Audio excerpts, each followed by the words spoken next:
السلام علیکم ورحمۃ اللہ۔ سامعین سے گزارش کی جاتی ہے کہ ہمارے چینل اتحاد الانصار میں جن کتابوں کی آڈیو ریکارڈنگ ہوئی ہے انہیں بھی سنیں اور اپنے دوست و احباب میں اسے شیئر کریں۔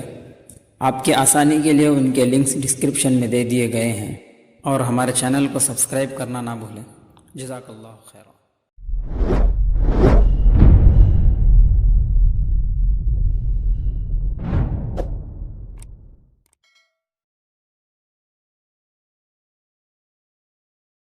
بسم اللہ الرحمن الرحیم۔ سیرت پاک صلی اللہ علیہ وسلم۔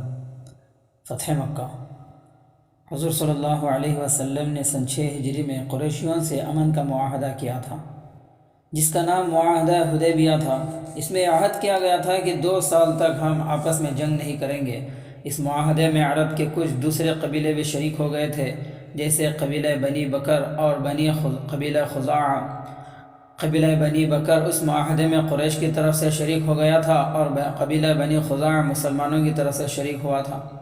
یہ معاہدہ 2 سال کے واسطے ہوا تھا، مگر پھر قبیلہ بنی بکر نے غداری کر کے بیچ میں ہی یہ معاہدہ توڑ دیا۔ ہوا یہ کہ بنی بکر اور بنی خزاعہ میں کئی پشتوں سے دشمنی چلی آ رہی تھی، اور یہ ایک دوسرے کے آدمیوں کو قتل کر رہے تھے۔ اس معاہدے کے بعد ان دونوں قبیلوں میں بھی امن ہو گیا، مگر پھر ایک دن بنی بکر نے اچانک بنی خزاعہ پر حملہ کر دیا اور ان کے بہت سے آدمی مار ڈالے۔ اس وقت بنی خزاعہ کا ایک قافلہ ایک چشمے کے قریب سو رہا تھا کہ بنی بکر نے ان پر شب خون مار دیا۔ اس حملے میں قریشیوں نے بنی بکر کی خوب امداد کی اور خفیہ طور پر انہیں اپنے آدمی اور ہتھیار دیے۔ اس طرح قریش اور بنی بکر دونوں نے مل کر معاہدہ حدیبیہ کو توڑ ڈالا۔ جب بنی خزاعہ پر حملہ ہوا تو بھاگ کر مکے آئے، اور یہاں انہوں نے بعض قریشی سرداروں کے گھروں میں گھس کر پناہ لی۔ بعض نے حرم میں جا کر جان بچانی چاہی، مگر قریشیوں نے انہیں گھروں میں گھس گھس کر بھی مارا۔ قریش یہ سمجھ رہے تھے کہ ہماری اس غداری کی خبر رسول اللہ صلی اللہ علیہ وسلم کو نہیں ہوگی، مگر اگلے دن انہیں خیال آیا کہ یہ بات چھپنے والی نہیں، حضور کو پتہ ہو جائے گا۔ اب وہ بہت گھبرائے۔ ادھر بنی خزاعہ کا ایک سردار عمرو بن سالم خزاعی اپنے کچھ آدمیوں کے ساتھ مدینے کو چلا تاکہ آپ سے فریاد کرے کہ بنی بکر اور قریش نے معاہدہ توڑ کر ہمیں تباہ کر دیا۔ عمرو بن سالم مدینہ پہنچ کر سیدھا حضور صلی اللہ علیہ وسلم کی خدمت میں آیا۔ اس وقت آپ صلی اللہ علیہ وسلم مسجد نبوی میں بیٹھے ہوئے تھے۔ عمرو نے آپ کے سامنے پہنچ کر بہت درد بھرے شعر پڑھے، جن میں آپ سے درخواست کی کہ ہماری مدد کیجیے۔ عمرو نے جو شعر پڑھے ان کا مطلب یہ ہے کہ اے اللہ، میں محمد کو ان کے باپ دادا کے زمانے تک کے معاہدے یاد دلانے آیا ہوں۔ محمد قریش نے آپ سے بے وفائی کی اور آپ کے معاہدے کو توڑ ڈالا۔ انہوں نے ہمارے اوپر رات کے وقت حملہ کیا جب کہ ہم ایک چشمے کے کنارے سو رہے تھے، اور ہمیں رکوع اور سجدے میں قتل کیا۔ اس لیے آپ ہماری فوراً مدد فرمائیے، خدا تعالیٰ آپ کی مدد فرمائے گا۔ عمرو کی یہ فریاد سن کر حضور صلی اللہ علیہ وسلم پر بہت زیادہ اثر ہوا۔ آپ نے فوراً عمرو سے وعدہ فرمایا کہ آپ ان کی مدد کریں گے۔ آپ نے عمرو سے فرمایا کہ میں اسی طرح بنی خزاعہ کی حفاظت کروں گا جس طرح اپنی حفاظت کرتا ہوں۔ بنی خزاعہ کے جو لوگ حضور کے پاس آئے تھے ان میں بدیل ابن ورقہ بھی تھا جو مکے سے آیا تھا۔ جب یہ لوگ واپس جانے لگے تو راستے میں بدیل کو ابو سفیان آتے ہوئے ملا۔ ابو سفیان کو قریش نے بھیجا تھا، اور وہ حضور صلی اللہ علیہ وسلم سے ملنے مدینے جا رہے تھے، کیونکہ غداری کرنے کے بعد قریش کو ڈر ہوا کہ اب مسلمان ہم پر حملہ کر دیں گے۔ اس ڈر سے انہوں نے فوراً ابو سفیان سے کہا کہ تم سیدھے مدینے جاؤ اور محمد سے کہو کہ معاہدے کی مدت بڑھا دیں۔ ابو سفیان اسی مقصد سے مدینے جا رہے تھے۔ جب وہ عصفان کے مقام پر پہنچے تو انہوں نے بدیل کو آتے دیکھا۔ ابو سفیان سمجھ گئے کہ یہ مدینے سے آ رہا ہے اور محمد سے ہماری شکایت کرنے گیا تھا۔ قریب پہنچ کر ابو سفیان نے بدیل سے پوچھا، بدیل کہاں سے آ رہے ہو؟ بدیل نے بات ٹال دی کہ میں تو یہیں ساحل تک گیا تھا۔ ابو سفیان نے پھر پوچھا، کیا تم محمد کے پاس نہیں گئے تھے؟ بدیل نے کہہ دیا کہ نہیں، اور اس کے بعد آگے روانہ ہو گئے۔ مگر ابو سفیان کو یقین تھا کہ بدیل نے جھوٹ بولا ہے، اسی لیے اب انہوں نے اس کا پتہ چلانے کے لیے دوسری ترکیب کی۔ وہ اس جگہ آئے جہاں بدیل نے اپنی اونٹنی بٹھائی تھی۔ یہاں پر اونٹنی کی لید پڑی تھی، ابو سفیان نے لید کو توڑ کر دیکھا تو اس میں سے کھجور کی گٹھلی نکلی جو مدینے کی کھجور کی تھی۔ یہ دیکھ کر ابو سفیان آپ سر ہلانے لگا۔ اب میں قسم کھا سکتا ہوں کہ یہ لوگ محمد کے پاس سے آ رہے ہیں۔ اس کے بعد ابو سفیان تیزی سے روانہ ہو کر مدینے پہنچے۔ رسول اللہ صلی اللہ علیہ وسلم کی پاک بیوی حضرت ام حبیبہ رضی اللہ عنہا ابو سفیان کی بیٹی تھیں، اس لیے ابو سفیان پہلے سیدھے اپنی بیٹی کے پاس پہنچے۔ یہاں پہنچ کر جب ابو سفیان بیٹھنے لگے تو حضرت ام حبیبہ رضی اللہ عنہا نے جلدی سے بستر لپیٹ کر اٹھا دیا۔ ابو سفیان کو اس پر حیرت ہوئی اور انہوں نے حضرت ام حبیبہ سے کہا کہ بیٹی، میں سمجھا نہیں، تم بستر کو مجھ سے بچھا رہی ہو یا مجھ سے بستر سے بچانا چاہتی ہو؟ حضرت ام حبیبہ نے فرمایا کہ نہیں، بلکہ یہ نبی کا بستر ہے اور تم ناپاک مشرک ہو۔ ابو سفیان کو بیٹی کا یہ جواب سن کر بہت غصہ آیا اور انہوں نے کہا کہ خدا کی قسم، تو مجھ سے الگ ہونے کے بعد بگڑ گئی ہے۔ ابو سفیان غصے میں بیٹی کے پاس سے چلے گئے۔ اب وہ سیدھے رسول اللہ صلی اللہ علیہ وسلم کے پاس آئے اور آپ سے کہا کہ میں حدیبیہ کی صلح کے وقت موجود نہیں تھا، اس لیے آپ معاہدے کی مدت کچھ بڑھا دیجیے۔ رسول اللہ صلی اللہ علیہ وسلم کو قریش کی غداری پر بہت غصہ تھا، اس لیے آپ نے کوئی جواب نہیں دیا۔ ابو سفیان نے بار بار کہا مگر حضور نے کوئی جواب نہیں دیا۔ ابو سفیان سمجھ گئے کہ آپ کو قریش کی غداری پر بہت غصہ ہے اور اب معاہدہ نہیں بڑھائیں گے، اس لیے مایوس ہو کر وہ حضرت ابو بکر کے پاس آئے اور ان سے درخواست کی کہ آپ محمد سے سفارش کر دیجئے، مگر حضرت ابو بکر نے سفارش کرنے سے انکار کر دیا۔ ابو سفیان یہاں بھی ناکام ہو گیا۔ اب وہ حضرت عمر کے پاس پہنچا اور ان سے بھی وہی کہا کہ میری سفارش کر دیجئے، مگر حضرت عمر نے نہایت غضبناک ہو کر جواب دیا، کیا میں رسول اللہ سے تمہاری سفارش کروں گا؟ خدا کی قسم، اگر کوئی بھی نہ رہے تو میں تنہا تم سے لڑتا رہوں گا۔ ابو سفیان حضرت عمر کو برا بھلا کہتے ہوئے یہاں سے بھی اٹھ گئے۔ پھر وہ حضرت عثمان کے پاس پہنچے مگر انہوں نے بھی انکار کر دیا۔ آخر میں حضرت علی کے گھر پہنچے۔ اس وقت حضرت علی رضی اللہ تعالیٰ عنہ کے پاس ان کی بیوی یعنی حضور صلی اللہ علیہ وسلم کی صاحبزادی حضرت فاطمہ رضی اللہ عنہا بھی بیٹھی ہوئی تھی اور ان کے لڑکے حضرت حسن بھی تھے جو اس وقت بہت چھوٹے تھے۔ یہاں آ کر ابو سفیان نے حضرت علی سے کہا کہ علی، میں تمہارے پاس ایک کام سے آیا ہوں، تم محمد سے میری سفارش کر دو۔ حضرت علی نے کہا کہ ابو سفیان، رسول اللہ صلی اللہ علیہ وسلم جس بات کا ارادہ فرما لیتے ہیں تو پھر ہم اس کے متعلق آپ سے کچھ نہیں کہہ سکتے۔ اب ابو سفیان حضرت فاطمہ کی طرف مڑے اور ان سے کہنے لگے کہ تم اپنے اس بچے سے ہماری سفارش کرا دو، اس طرح عمر بھر کے لیے یہ بچہ عرب کا سردار کہلائے گا۔ مگر حضرت فاطمہ نے جواب دیا کہ یہ ابھی بچہ ہے۔ آخر ابو سفیان بالکل مایوس ہو گئے۔ اب انہوں نے حضرت علی سے کہا کہ میں بڑی مشکل میں پھنس گیا ہوں، اس لیے تم ہی کوئی ترکیب بتلاؤ۔ حضرت علی نے کہا کہ میرے دماغ میں کوئی ایسی صورت نہیں ہے جس سے تمہاری مشکل ختم ہو سکے، مگر پھر بھی تم بنی کنانہ کے سردار ہو، اس لیے میرے خیال میں تم حضور کے پاس جا کر مجمع میں یہ کہہ دو کہ میں معاہدے کی مدت بڑھاتا ہوں اور یہ کہہ کر فوراً مکے کو روانہ ہو جاؤ۔ ابو سفیان کو اس وقت یہی بات بڑی غنیمت معلوم ہوئی۔ وہ فوراً مسجد نبوی میں آئے اور سب کے سامنے پکار کر یہ کہا کہ لوگوں، میں معاہدے کی مدت بڑھاتا ہوں۔ یہ کہتے ہی وہ اپنی اونٹنی پر سوار ہوئے اور اسے دوڑاتے ہوئے مکے کی طرف روانہ ہو گئے۔ جب وہ مکے پہنچے تو قریشیوں نے ان سے پوچھا کہ کیا کر کے آئے ہو؟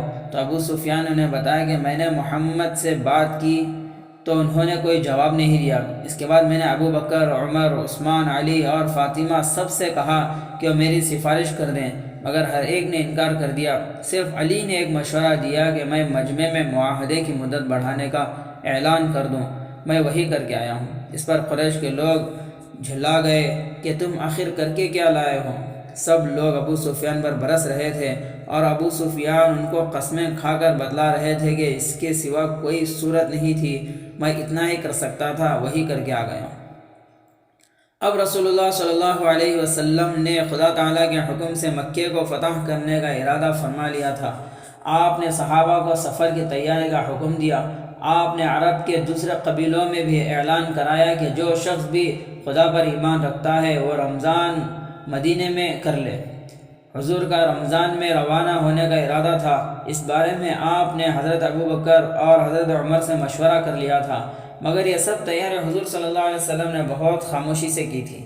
آپ چاہتے تھے کہ قریش کو مسلمانوں کے روانہ ہونے کا پتہ آخر تک نہ ہو، بلکہ جب مسلمان مکے پہنچ جائیں تو قریش کو اچانک خبر ہو۔ اسی لیے آپ نے دعا فرمائی کہ اے اللہ، قریش کے جاسوسوں کو اندھا اور بہرا کر دے، وہ اچانک ہی ہمارے بارے میں سنیں اور اچانک ہی ہمیں دیکھیں۔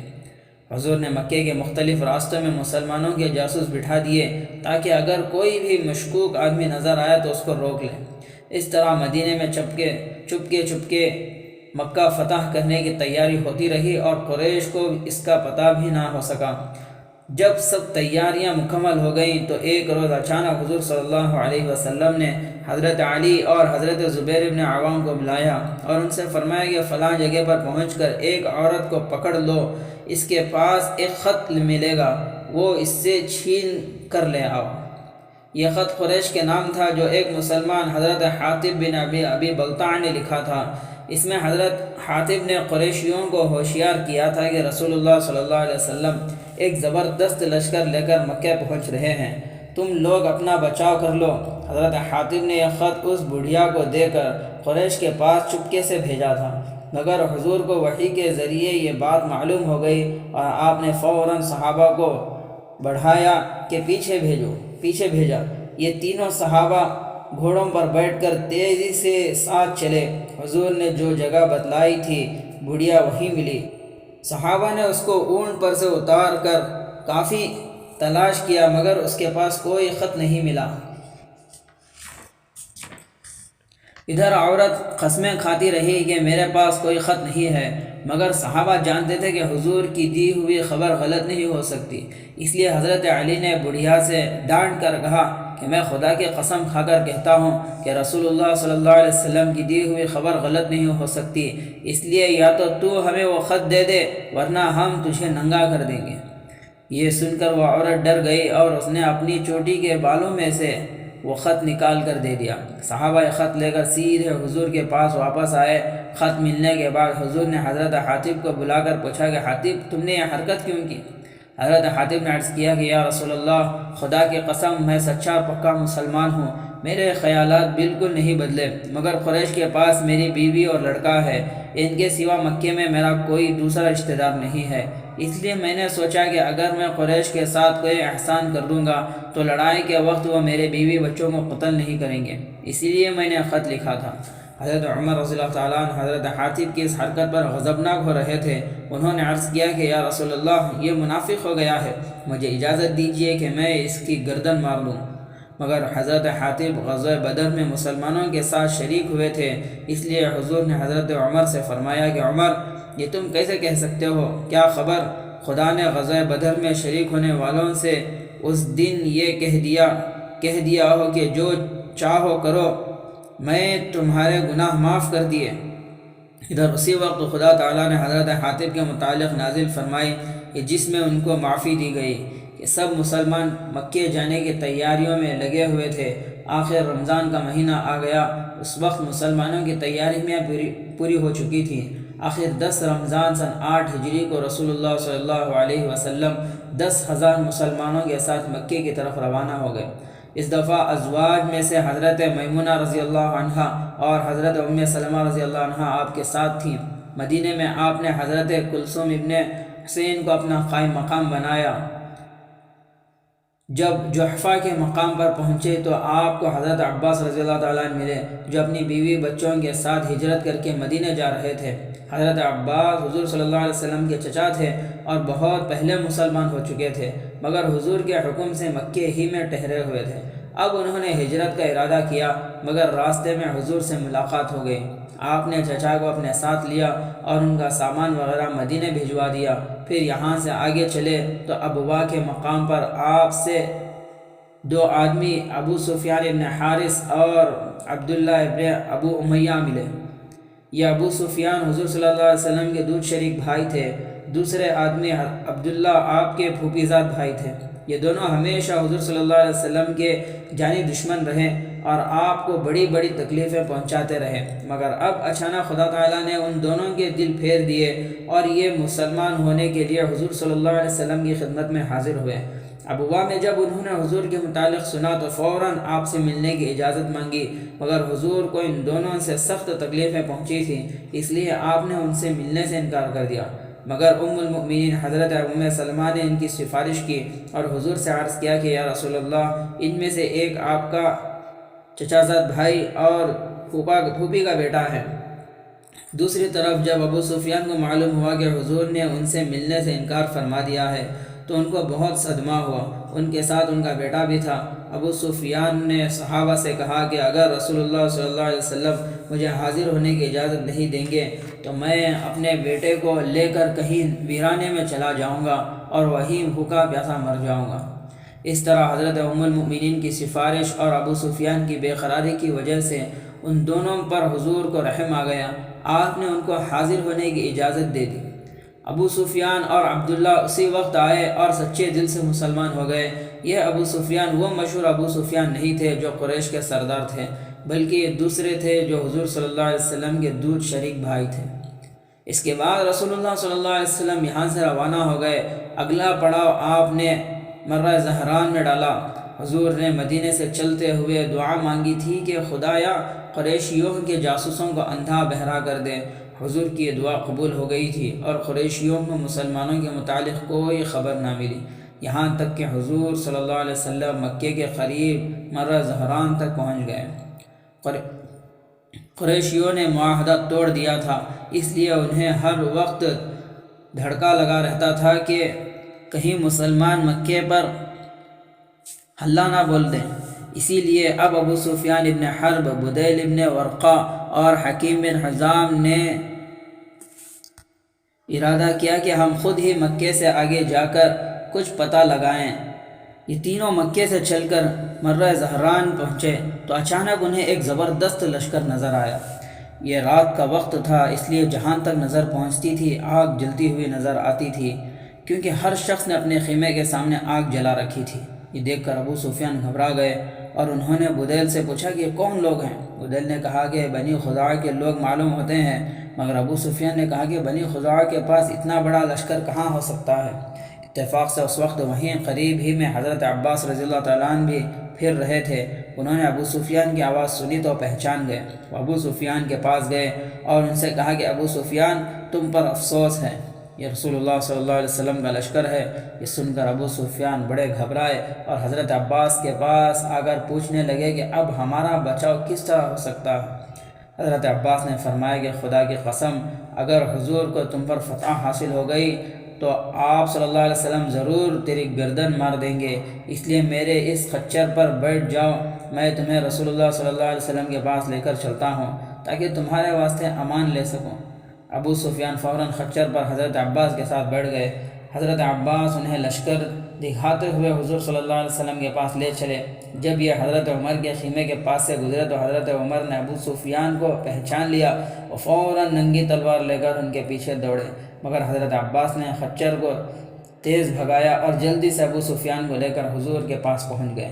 پیچھے پیچھے ہی حضرت عمر بھی پہنچے اور حضور سے عرض کرنے لگے کہ یا رسول اللہ، یہ ابو سفیان ہے، خدا تعالیٰ نے اسے بغیر کسی معاہدے کے پکڑوا دیا ہے، اس لیے مجھے اجازت دیجیے کہ اس کی گردن اتار دوں۔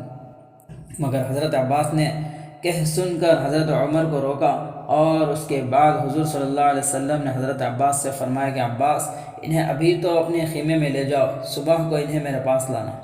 حضرت عباس رضی اللہ تعالیٰ عنہ ابو سفیان کو پناہ دے چکے تھے، اس لیے وہ اطمینان سے انہیں اپنے خیمے میں لے گئے اور رات بھر انہیں وہیں رکھا۔ ادھر حکیم بن حزام اور بدیل بن ورقہ اسی وقت حضور صلی اللہ علیہ وسلم کی خدمت میں حاضر ہو گئے اور ان دونوں نے اسلام قبول کر لیا۔ صبح کو حضرت عباس رضی اللہ تعالیٰ عنہ ابو سفیان کو حضور کے پاس لائے۔ آپ نے ابو سفیان کو دیکھ کر فرمایا کہ تجھ پر افسوس ہے ابو سفیان، کیا وقت نہیں آ گیا کہ تو شہادت دے کر خدا کے سوا کوئی معبود نہیں ہے؟ ابو سفیان نے کہا کہ آپ پر میرے ماں باپ قربان ہوں، آپ بہت ہی رحم دل اور رشتہ داروں کا خیال رکھنے والے ہیں۔ میں بھی یہی سوچ رہا ہوں کہ اگر خدا کے سوا کوئی عبادت کے لائق ہوتا تو اس وقت ضرور مجھے بچاتا۔ حضور صلی اللہ علیہ وسلم نے فرمایا کہ افسوس ابو سفیان، کیا وقت نہیں آ گیا کہ تو سمجھ لے کہ میں خدا تعالیٰ کا رسول ہوں؟ ابو سفیان نے کہا کہ آپ واقعی بہت رحم دل ہیں، میں آپ کا دشمن ہوں مگر پھر بھی میرے ساتھ آپ اچھا معاملہ فرما رہے ہیں۔ آخر حضرت عباس نے ابو سفیان کو سمجھایا بجھایا تو وہ سچے دل سے مسلمان ہو گئے۔ اس کے بعد حضرت عباس نے حضور صلی اللہ علیہ وسلم سے عرض کیا کہ یا رسول اللہ، ابو سفیان فخر کو پسند کرتا ہے، اس لیے اس کے ساتھ کوئی خاص رعایت فرما دیجیے۔ حضور نے یہ سفارش منظور فرمائی اور فرمایا کہ ہاں، جو آدمی ابو سفیان کے گھر میں گھس جائے اس کو امان ہے، اور جو اپنے گھر کا دروازہ بند کر لے اس کو بھی امان ہے، اور جو حرم میں داخل ہو جائے اس کو بھی امان ہے۔ جب حضور صلی اللہ علیہ وسلم مرہ زہران سے مکے کو روانہ ہونے لگے تو آپ نے حضرت عباس سے فرمایا کہ ابو سفیان کو کسی اونچی جگہ لے کر کھڑے ہو جاؤ تاکہ خدا کا لشکر دیکھ سکے۔ حضرت عباس فوراً ابو سفیان کو لے کر ایک ٹیلے پر کھڑے ہو گئے۔ مسلمانوں کا عظیم الشان لشکر ایک ایک ٹکڑے کی صورت میں گزر رہا تھا۔ ابو سفیان اس کو دیکھ کر حیرت میں رہ گئے۔ ابو سفیان ایک ایک ٹکڑے کے متعلق پوچھتے اور حضرت عباس ان کو بتاتے جاتے۔ آخر مہاجر اور انصاریوں کا زبردست دستہ آیا، اس کے ساتھ حضور صلی اللہ علیہ وسلم بھی تھے۔ ابو سفیان کو جب معلوم ہوا کہ مہاجر اور انصاریوں کا دستہ ہے تو انہوں نے حضرت عباس سے کہا کہ خدا کی قسم ابو الفضل، تمہارے بھتیجے کا ملک تو بہت بڑا ہو گیا ہے۔ اس کے بعد حضرت ابو سفیان حضور صلی اللہ علیہ وسلم کے پاس سے رخصت ہوئے اور تیزی کے ساتھ مکے کو روانہ ہو گئے۔ مکے پہنچتے ہی ابو سفیان نے پکار کر لوگوں سے کہنا شروع کیا کہ اے گروہ قریش، یہ محمد ایسا لشکر لے کر آ گئے ہیں جس سے تم کسی طرح نہیں بچ سکتے، اس لیے جو ابو سفیان کے گھر میں گھس جائے گا اس کو امان ہے۔ یہ سن کر ابو سفیان کی بیوی ہندہ غصے میں بتھر گئی۔ اس نے ایک دم بڑھ کر ابو سفیان کی مونچھیں پکڑ لیں اور لوگوں سے کہنے لگی کہ لوگوں، اس بیوقوف بوڑھے کو پکڑ کر قتل کر دو، کیا تم لڑو گے نہیں اور اپنا اور اپنے وطن کا بچاؤ نہیں کرو گے؟ ابو سفیان نے ہندہ کو ڈانٹ کر کہا کہ تو خاموش ہو جا۔ پھر انہوں نے لوگوں سے کہا کہ اب ان باتوں سے کام نہیں چلے گا کیونکہ تم ان سے کسی طرح نہیں بچ سکتے، اس لیے جو آدمی ابو سفیان کے گھر میں گھس جائے گا اس کو امان ہے۔ اس پر لوگ بگڑ اٹھے اور کہنے لگے کہ خدا تیرا ناز کرے، تیرے گھر میں کتنے آدمی سما جائیں گے؟ تب ابو سفیان نے کہا کہ اور جو اپنے گھر کا دروازہ بند کر لے اس کو امان ہے، اور جو بیت اللہ میں گھس جائے اس کو بھی امان ہے۔ یہ سنتے ہی لوگ ایک دم بھاگے اور کچھ اپنے گھروں میں گھس گئے اور کچھ لوگ بیت اللہ کی پناہ میں چلے گئے۔ جب رسول اللہ صلی اللہ علیہ وسلم مکے میں داخل ہونے لگے تو آپ نے لشکر کے کچھ حصے کیے۔ ایک دستہ حضرت خالد کی کمان میں تھا۔ آپ نے ان کو ہدایت کی کہ وہ نشیبی حصے سے مکے میں داخل ہوں۔ اسی طرح ایک دستے کو آپ نے ہدایت دی کہ وہ اوپری حصے سے مکے میں داخل ہوں۔ ساتھ ہی حضور صلی اللہ علیہ وسلم نے مسلمانوں کو ہدایت کی کہ وہ خود سے کسی کو قتل نہ کریں، بلکہ اگر مشرک خود ہی آ کر لڑیں تو صرف انہی سے جنگ کریں۔ اس کے بعد حضور خود بالائی حصے سے مکے میں داخل ہوئے۔ اپنے خدا کے اس فضل و کرم پر حضور نے خدا کا شکر ادا کیا۔ آپ مکے میں بادشاہوں کی طرح داخل نہیں ہوئے، بلکہ جب آپ مکے میں داخل ہوئے تو اس طرح کہ خدا کے سامنے آپ کا سر جھکا ہوا تھا۔ اونٹ پر بیٹھے بیٹھے ہی آپ اتنے جھکے ہوئے تھے کہ آپ کی داڑھی اونٹ کے کجاوے کو چھونے لگی۔ اس وقت آپ سورہ فتح تلاوت فرما رہے تھے۔ مکے میں داخل ہونے سے ایک دن پہلے آپ سے صحابہ نے پوچھا تھا کہ میں مکے میں حضور کہاں ٹھہریں گے؟ آپ نے ان سے فرمایا کہ شعب ابی طالب میں۔ یہ وہی گھاٹی تھی جہاں قریش نے حضور اور دوسرے مسلمانوں کو 3 سال تک قید کیے رکھا تھا۔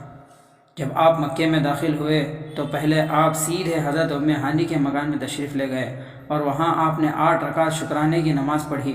حضرت ام ہانی کے مکان میں 2 قریشیوں نے آ کر پناہ لی تھی۔ جب حضرت علی کو معلوم ہوا تو انہوں نے ان دونوں کو قتل کرنا چاہا۔ حضور جب حضرت ام ہانی کے گھر تشریف لائے تو انہوں نے عرض کیا کہ یا رسول اللہ، میں نے 2 آدمیوں کو پناہ دی ہے مگر حضرت علی ان کو قتل کرنا چاہتے ہیں۔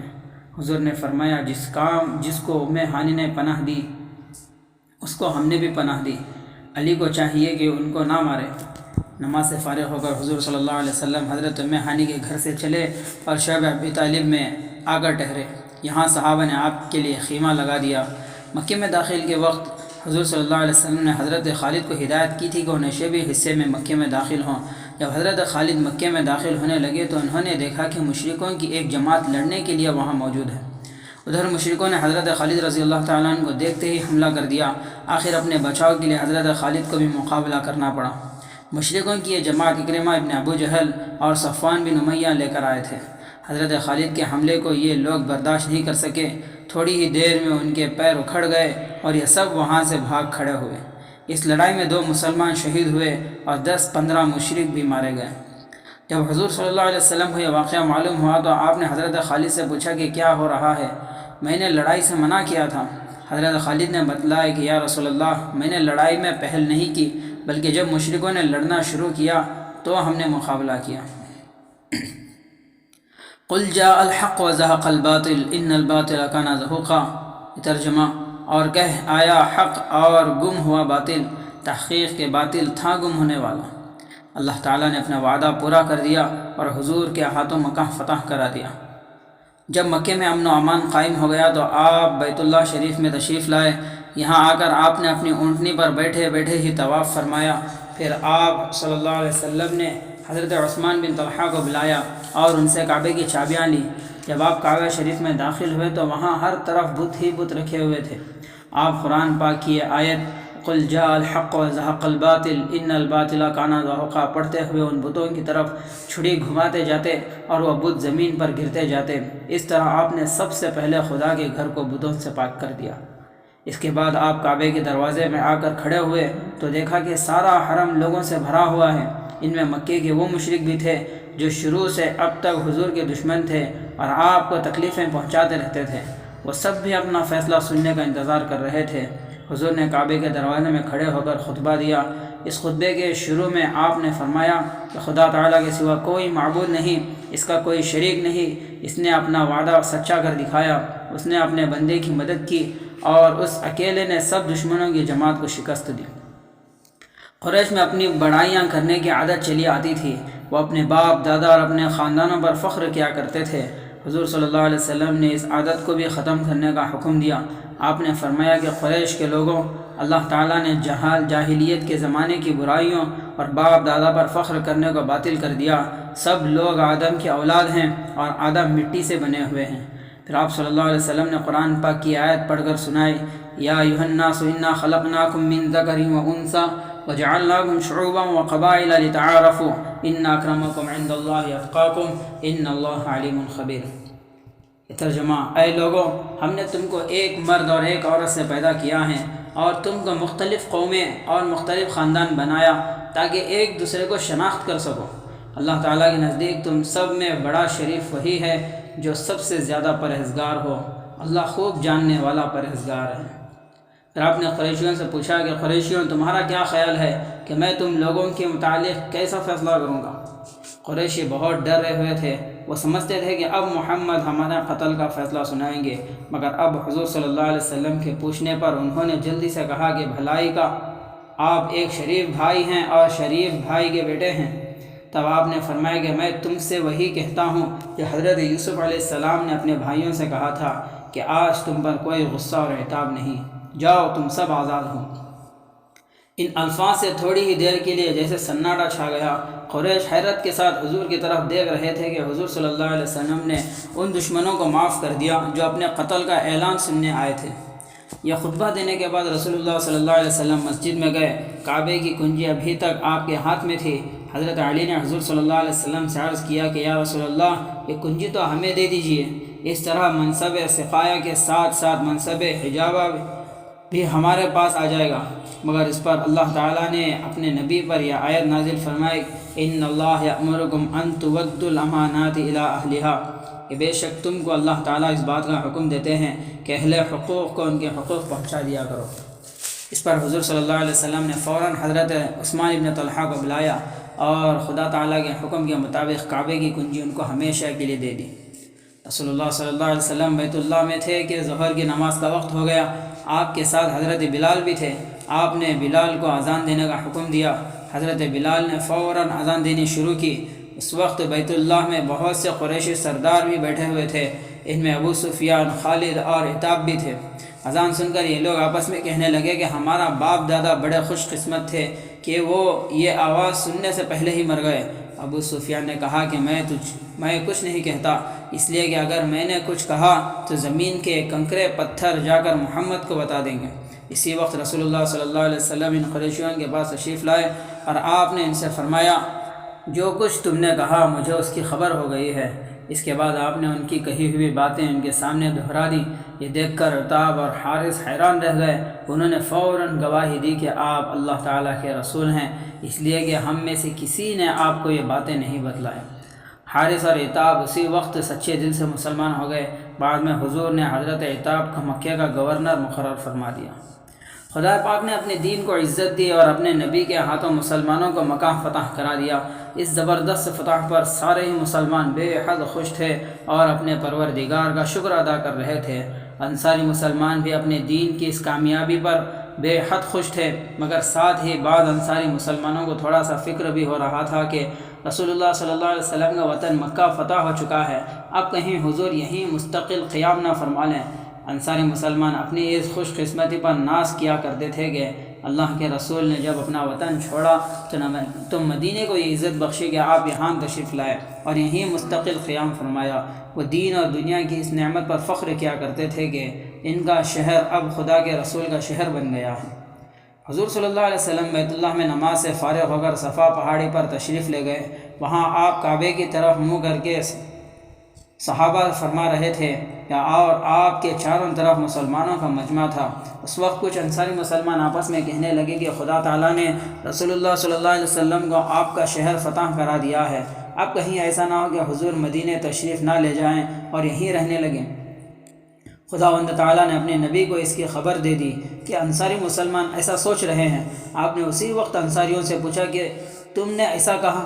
انہوں نے اقرار کیا تو آپ نے فرمایا کہ معاذ اللہ، تمہاری زندگی میری زندگی ہے اور تمہاری موت میری موت ہے۔ دعا سے فارغ ہونے کے بعد حضور صلی اللہ علیہ وسلم صفا پہاڑی پر بیٹھ گئے۔ یہاں آپ نے تمام مسلمانوں، مردوں اور عورتوں سے بیعت لی۔ اسی وقت آپ نے ابو سفیان کی بیوی ہندہ سے بھی بیعت لی۔ ہندہ وہی عورت ہے جنہوں نے جنگ احد میں حضور کے چچا حضرت حمزہ رضی اللہ تعالیٰ عنہ کا جگر چبایا تھا۔ فتح مکہ کے وقت وہ اور ان کے شوہر حضرت ابو سفیان دونوں مسلمان ہو گئے۔ فتح مکہ کے اگلے دن یہ واقعہ ہوا کہ مکے میں بنو خزاعہ کے ایک شخص نے بنو حذیل کے ایک مشرک کو قتل کر دیا۔ جب حضور صلی اللہ علیہ وسلم کو یہ معلوم ہوا تو آپ سخت ناراض ہوئے اور اسی وقت صحابہ کے ساتھ صفا پہاڑی پر چڑھے۔ یہاں سے آپ نے دوسرا خطبہ دیا جس میں مسلمانوں سے فرمایا کہ لوگوں، اللہ تعالیٰ نے جس دن زمین و آسمان پیدا کیے اسی دن مکے کو حرام کر دیا تھا، اس لیے کسی کو مکے میں خون بہانا جائز نہیں۔ مکہ نہ مجھ سے پہلے کسی کے لیے حلال تھا اور نہ میرے بعد کسی کے لیے حلال ہوگا۔ میرے لیے بھی یہ صرف اسی وقت حلال ہوا تھا جو یہاں موجود ہیں۔ وہ میرا یہ حکم اس کو بھی پہنچا دے جو یہاں موجود نہیں ہے۔ اگر کوئی شخص تم میں سے یہ کہے کہ رسول اللہ صلی اللہ علیہ وسلم نے تو مکے میں خون بہایا، تو اس کو بتا دو کہ خدا تعالیٰ نے صرف اپنے رسول کو کچھ دیر کے واسطے اس کی اجازت دی تھی اور کسی کو اجازت نہیں ہے۔ پھر آپ نے بنو خزاعہ کے آدمیوں سے فرمایا کہ تم قتل اور خون سے ہاتھ روک لو، تم نے جس کو قتل کیا ہے اس کی جان کی قیمت میں دوں گا۔ چنانچہ اس کے بعد حضور صلی اللہ علیہ وسلم نے اپنے پاس سے 50 اونٹ دے کر اس خون کی قیمت ادا فرمائی۔ جب مسلمان مکے سے ہجرت کر کے گئے تھے تو وہ اپنے مکان یوں ہی چھوڑ گئے تھے۔ مشرکوں نے ان پر قبضہ کر لیا اور بعض کو بیچ دیا۔ اب مکہ فتح ہو چکا تھا، اس لیے مہاجروں نے حضور سے عرض کیا کہ ہمارے مکان ہمیں دلائے جائیں، مگر آپ نے مسلمانوں نے ارشاد فرمایا کہ اگر تم مکان واپس نہ لو بلکہ صبر کرو تو زیادہ اچھا ہے، تمہیں خدا تعالیٰ اس کے بدلے میں جنت میں مکان دے گا۔ جنت کے اس سودے پر سب مہاجر خوشی سے راضی ہو گئے اور انہوں نے اپنے مکانوں کو واپس نہ لیا۔ فتح مکہ کے دن رحمت عالم صلی اللہ علیہ وسلم نے سب مشرکوں کو عام معافی دے دی تھی، مگر چند مشرک ایسے تھے جو حضور اور اسلام کے بہت سخت دشمن تھے۔ ان سے حضور کو بھی بے حد تکلیفیں پہنچی تھیں۔ ایسے لوگ 15-16 تھے۔ ان کے متعلق یہ حکم ہوا کہ یہ جہاں ملے ان کو قتل کر دیا جائے، مگر ان میں سے بھی بہت سے لوگ مسلمان ہو گئے اور حضور نے ان کو بھی معافی دے دی۔ ان میں ابو جہل کے بیٹے اکرمہ بھی تھے۔ حضور صلی اللہ علیہ وسلم مسجد حرم میں بیٹھے ہوئے تھے، اسی وقت حضرت ابو بکر اپنے والد ابن ابو قحافہ کو حضور کی خدمت میں لائے۔ ابن ابو قحافہ اتنے بوڑھے ہو گئے تھے کہ بھویں تک سفید ہو گئی تھی اور آنکھیں بھی جاتی رہی تھیں۔ حضور نے ان کو دیکھا تو حضرت ابو بکر سے فرمایا کہ تم نے انہیں کیوں تکلیف دی، میں خود ان کے پاس چلا جاتا۔ پھر حضور صلی اللہ علیہ وسلم نے ان کو اپنے سامنے بٹھا کر ان کے سینے پر ہاتھ پھیرا اور فرمایا کہ اسلام قبول کرو۔ ابو قحافہ اسی وقت مسلمان ہو گئے۔ اس طرح رسول اللہ صلی اللہ علیہ وسلم نے زبردست عزت اور فتح کے ساتھ پھر اپنے وطن میں قدم رنجہ فرمایا اور خدا تعالیٰ کے گھر کو کفر اور شرک کی گندگیوں سے پاک کر دیا۔